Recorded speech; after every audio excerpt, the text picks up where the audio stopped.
Welcome to the JD Remedy.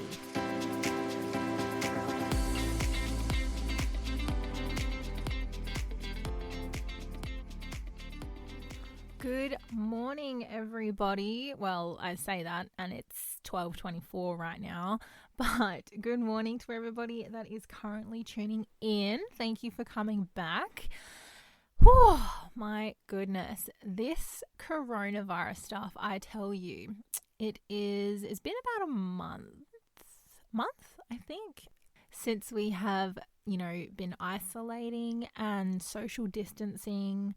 I think recently they obviously lifted the restrictions a little bit. So now we can have social gatherings of up to 10 people, as long as you're, keeping your distance and everybody's staying safe. But excited to kind of see where everything goes. It's scary to think about how civilization's kind of going to come back after this and how different things might be, but what's happened in history and how we've kind of come back stronger from that. So I really hope this has been an eye-opener for some people, like, be clean and healthy, don't fucking pollute the planet or hurt the animals, and just don't eat the animals, and this kind of shit wouldn't spread.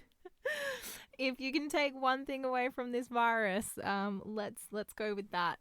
So yeah, I just wanted to check in and see how everyone's going. But what I want to talk about today is something that kind of first came to my mind when I heard about, businesses closing and people losing their jobs. The first thing I thought of when I thought of people in isolation and at home with their families or friends is abuse in the household or wherever you're receiving it.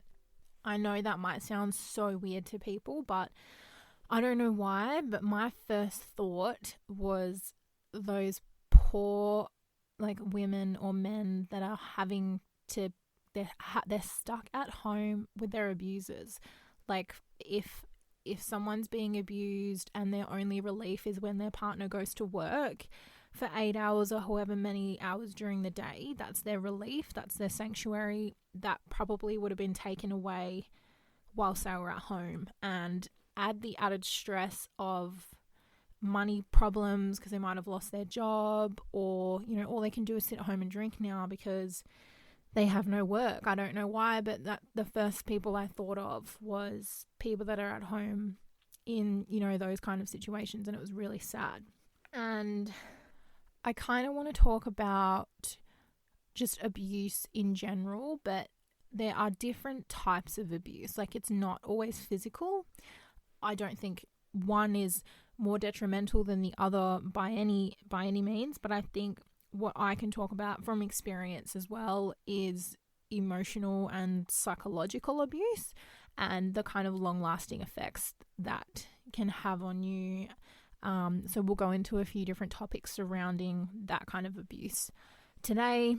I don't know if I need to give trigger warnings for this kind of thing, but if it is a sensitive topic for you and yourself, or of someone that are going through this kind of thing, just be aware that's what we're going to be talking about today. But if this helps you in any way, obviously I'm not a qualified psychologist or anything. I'm just speaking from experience and just bringing some light to the topic that, maybe there's some things that you can pick up on or identify or notice patterns in other relationships or anything. So if this can help anyone in any way, then this is what we're here for. So I think it's important to talk about the signs, the warning signs or red flags that you may possibly be in an emotional or a psychologically abusive relationship, or is it someone that's close to you that you're witnessing? I think a little bit of jealousy is normal, but if you're being controlled in a relationship, is not okay.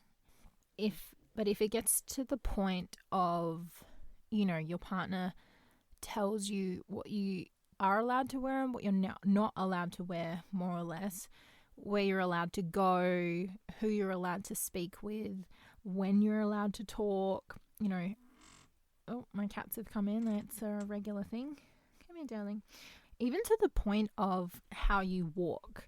like I said, I'm speaking from a place of experience.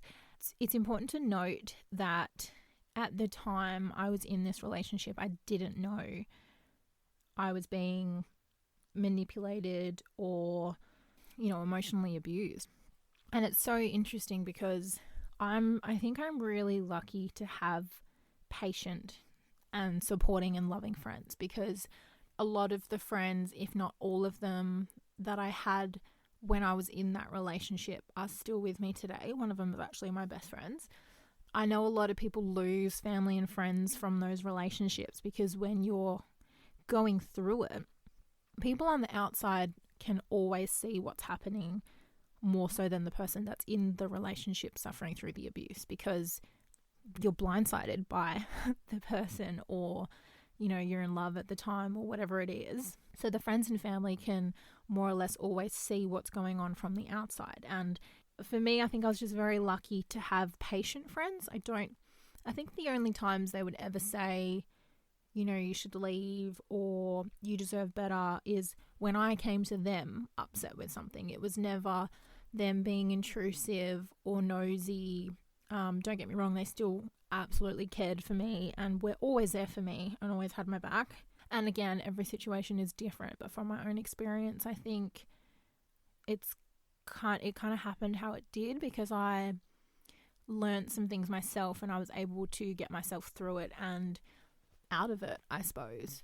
So when I talk about, red flags or signs or symptoms, some things that I personally went through, it could be I wasn't allowed to wear like dresses or skirts, and if I did, I would have to have like leggings or tights underneath.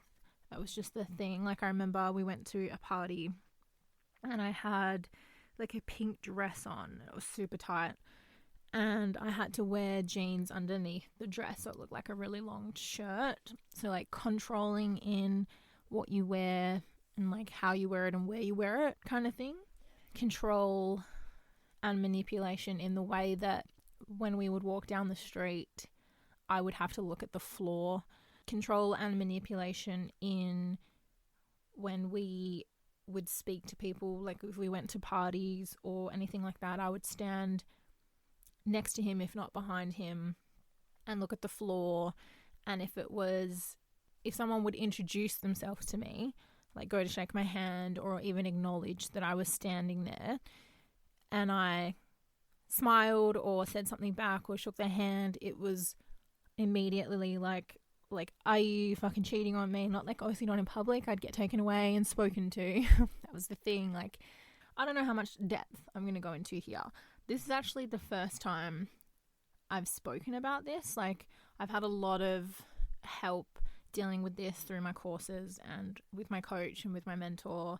So I think I'm okay talking about it. Like, I'm not traumatized by any means because I've dealt with it. It's just actually I've just realized it's the first time that I've actually explained what went on in that relationship, like outside of a therapeutic kind of sense. But yeah, that kind of thing. Like I remember it was so bad.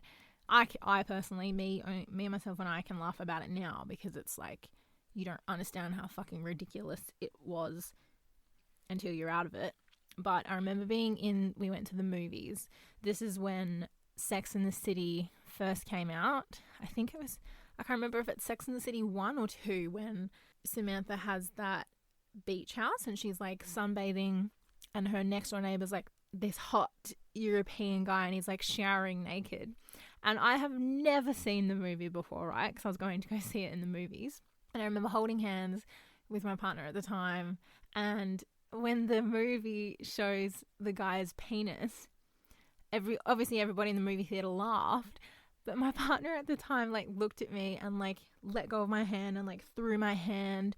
And like I was in trouble for the rest of the movie because I somehow was supposed to know that a penis was going to show up on the TV, and that made me like the worst fucking person ever. I am allowed to laugh about this, okay? If you hear me snickering, it's like me coming to the realization of how fucking stupid I was. Like, why? Why was I in this relationship? I don't know. This is my own counseling session, okay? You guys can just listen. I'm talking to myself right now. But yeah, it was really silly things like that. This this person was like, he had me wrapped around the finger, like any manipulative relationship, right? He would cheat on me all the time, like if not every single weekend. But I was not allowed to leave my house. Even when I would stay at his house, I would have to stay in his house and he would go out. Really fucked up shit like that. Sometimes he would get pissed off if I wanted to go home to my mum, because I always had a picture of my mum as my wallpaper. I remember all the times we used to fight. Like, I used to just go to sleep crying at his house looking at my mum on my wallpaper on my phone. Like, it was pretty fucked up now that I'm thinking about it. But yeah, really fucked up shit. Like, I would want to go to bed and I would be asleep, and he would just come into the room and turn the light on and start jumping on the bed, like, next to my head. And it's like, no, you'll go to sleep when I tell you to go to sleep. Like, that kind of fucked up shit. So it was pretty bad in terms of like the distrust issues that I gained from that relationship. Obviously, being cheated on all the time, he was my first, and I say this in, finger quote, serious relationship. I think we were together for like 3 years. How sad is that? But in terms of like the trust issues I gained from that relationship because of the cheating and everything was pretty bad. The one thing I am proud of myself for, like, I know a lot of people become so isolated during it. I was very adamant that I was still going to talk to my friends. Like, I still maintained a healthy, really loving, beautiful group of friends throughout the whole of high school, even with that person in my life, which I'm really proud of. Like, my friends are fucking superstars. Like, honestly, they used to fucking hate him. I remember having a girls' night at my house. And this was like a very rare thing. Like, how dare I have a girls' night where he's not allowed to be there? I remember, I think there was like 5 of us, and I was at my parents' house, just us girls. My parents were away, and he would call. This is back in the day when home phones were a thing, not mobiles. So he would call my house phone, which you can't ignore because it just keeps fucking calling. He would call my house phone literally like every 15 minutes to be like, what are you doing? Like, what are you guys doing? What are you up to? Like, have you cheated on me yet? Like, are there boys there? Like, that kind of fucking annoying, controlling shit. And my few of my friends would get so fed up. Like, we were so drunk. They knew they couldn't say anything because then I would get in trouble. Like, if they arced up, then I would cop it later, like that. But it was so funny because I got really, really drunk, and I remember just answering the phone being like, I'm with my friends, like, fuck off. It's like, sometimes I had a backbone, and I tell you, it was, yeah, fun times. But oh my God, I don't know where I'm going with this story. I'm just trying to point out, like, have you experienced any of this? Because that's a red flag. Like, I'm telling you my personal experiences so you can maybe be like, holy shit, like, I have a partner that's like, is that not normal? And I'll tell you later why it's important to hear other people's stories, because it kind of wraps into how I found out that I was in a manipulative relationship. There was another instance. I'm like pretty outgoing. I'd like to say I'm like pretty mature and assertive. And I remember applying for my very first job. We both got an interview on the same day. It was at a store. I forgot what it was called, but it was similar to like Red Dot or something. If you live in Australia, you know what Red Dot is. But if you don't, it's kind of like just a like $2 discount type store, And we both went for the interview. And I remember the same afternoon we went for a walk, and the company called me and told me that I was getting a job, and he obviously didn't get the job, and I wasn't allowed to take it. So he said, you're not fucking taking the job. Like, I didn't get it. You're not allowed to work there without me, which meant that I would be obviously away from him for like 8 hours a day, and there was no having that. So I had to call them and tell them that I couldn't take the job. So very controlling. Another kind of example of what control is. Yeah, it was, look, I just don't even know how much more I can tell you. You can imagine this is just like 3 years of this kind of stuff, and it messed me up mentally. Like, I became super jealous and paranoid because of all the cheating and stuff, but because I had to stay home all the time and he was going out, like, he would just smoke so much weed and like get drunk with his friends, and like they would all call me on loudspeaker and just like make fun of me. The most fucked up thing was like his circle of friends bullied me through high school. He actually started the rumor of what everybody called me in high school, and I found that out when we were together. He was the one that actually made that rumor and started that rumor. Like, he would bully me at school, but he would be my boyfriend. Like, it's what?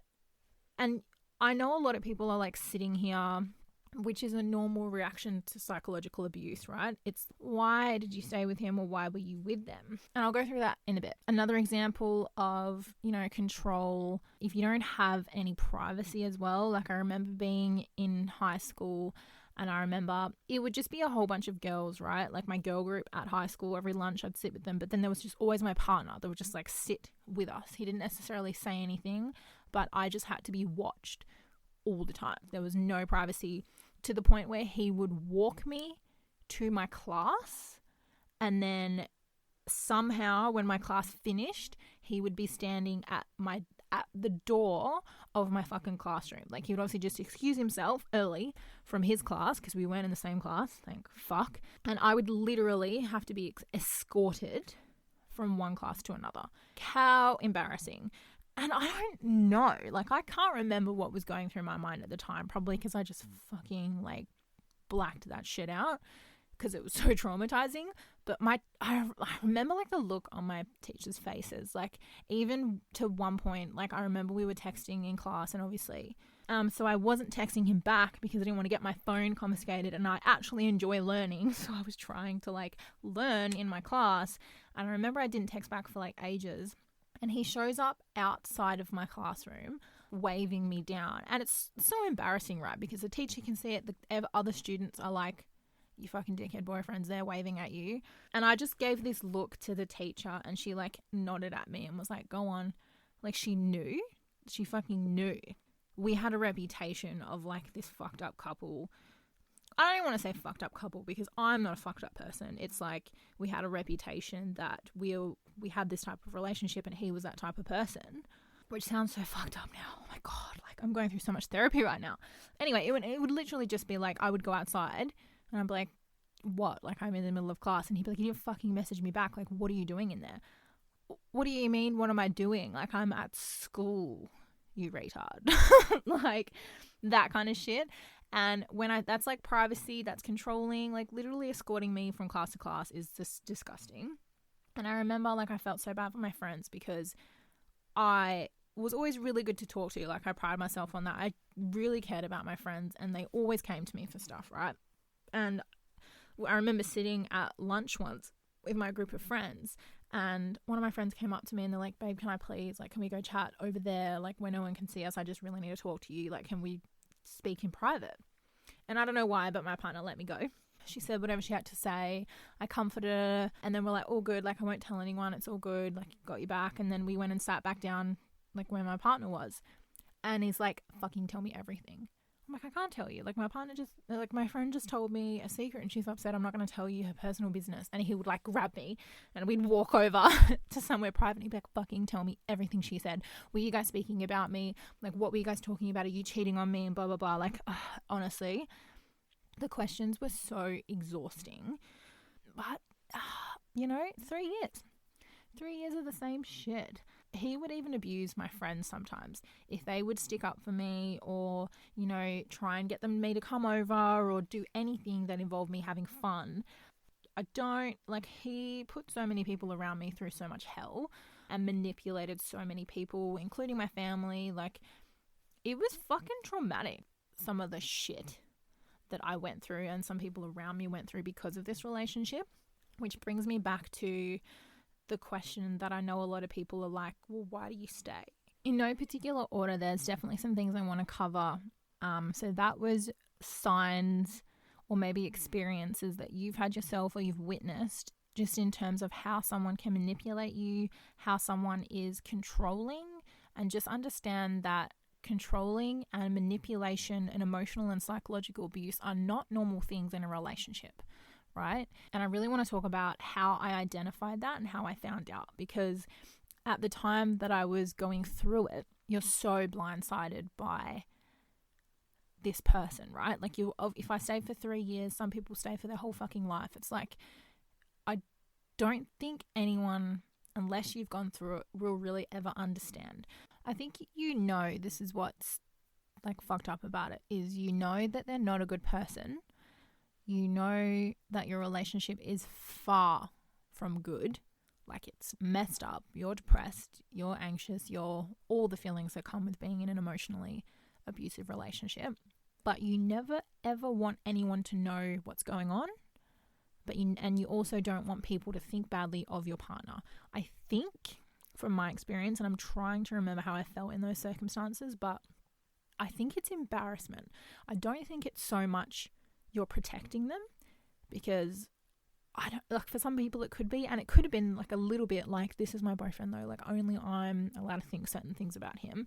But I think for the most part it's embarrassment. I would hate for my family to know what I went through, and they don't, so I hope they never hear this, but I would hate for my friends and family to like feel how I was feeling or feel upset for me. So I would just always take it on myself, because it's like I'd rather me be upset than them be upset. And I think I can't speak for anyone else that's been in these kind of experiences or relationships, but that's how I definitely felt. So a lot of the time I didn't talk about it, or I didn't want help. I just wanted to go about my day. At the time I didn't know it was what we would label as an emotionally or psychologically abusive relationship. I didn't think it was that. I just was like, yeah, we have a fucked up relationship. Like, he's an idiot. I didn't realize it was abuse until, and this is when we can talk about how to identify those things, right? Apart from listening to things like this, listening to other people's experiences or watching other experiences or doing your research. This is after I broke up with him. And I'll explain that as well. But after I broke up with him, fucking flourished in my life, obviously. I was doing a course at TAFE at the time. I was doing a youth work course. So I was becoming a youth worker to look after, young kids that had been through a lot, and kind of like a counselor for young kids, right? And in that course, we were talking about signs of emotional abuse. And they were giving examples like I just did. And I remember this moment so clearly because it changed so much for my life. I remember having this such clarity and like a light bulb aha moment of just going, holy fuck, I was abused for 3 years. I'm actually shaking. I don't know why, but I'm shaking talking about it. It's like, wow. Did that actually happen? As soon as you put a label to it like that, it brings so much like seriousness to the experience. Like, I think a lot of the trauma and a lot of the seriousness of my actual situation was put in my subconscious. It's all okay. Like, you're fine. It's a shit relationship, but it's not. Like, it's all good. This is normal. And like, you haven't got a good one, but it's normal. But until I heard that at TAFE that day, something went off in my brain and I was like, wow. Like, wow. That's wow. And it definitely, I needed to hear it. I needed to know it because, now I can do the work that I want to do. Knowing that you went through that kind of thing, I definitely pick it up in other people, other couples, other situations, and it's like, yo, that's messed up. Like, that's bad. That's bad. And yeah, I don't know why that was such a significant moment for me. It was just like, I didn't know I don't even think I knew that there was such thing as emotional abuse. And that's really fucking important too, because so many people say, like, when you talk about abuse, the first thing that most people that are uneducated think about is like, oh my God, like physical abuse. You must be getting hit or whatever it is. It's like, there's so much more types of abuse, and like emotional and psychological abuse, it's just so mentally fucked up. And like, I didn't know it was a problem for so long until I heard that. And then it's kind of like I relived it in a different way. Like, once it had a label to it, I was like, fuck, man, like, you've been through so much trauma. Like, it wasn't just a high school relationship and you guys were young and dumb. It was, no, like, you were fucking emotionally abused and controlled and manipulated. You have so many fucking issues because of it. And then obviously, once I acknowledged that, I was able to deal with it. I went through like all my therapy with my coach and all that kind of stuff. And like, it's all good. And as to why I can talk about it right now. But and I think it's so important for people to be brave and talk about those kind of experiences. Because for me, if I didn't have my TAFE lecturer literally giving me examples of emotional abuse or even explaining what emotional abuse is, you wouldn't know that you go through those things, or you wouldn't know that your friend or your partner have experienced these things. Like, it's so important to just learn about that kind of thing and do your research, because there's so much more types of abuse out there that it's fucking crazy. A lot of people will probably say, you know, why do you stay? And I think, again, everybody's situation's different, but I think it's really one of the hardest things to grasp, because if you're on the outside looking in and you know how fucked up it is for your loved one, the only thing you want for them is their happiness, their safety, and you want to take them away from it all. And I can't imagine how frustrating it would be when they don't agree with you or they don't listen. But it's like, oh, fuck, what do you mean you don't, like, he's good? Or what do you mean you don't care about it? It's like, I can't imagine how people like that feel, because I've now been on that side as well. I've seen other friends.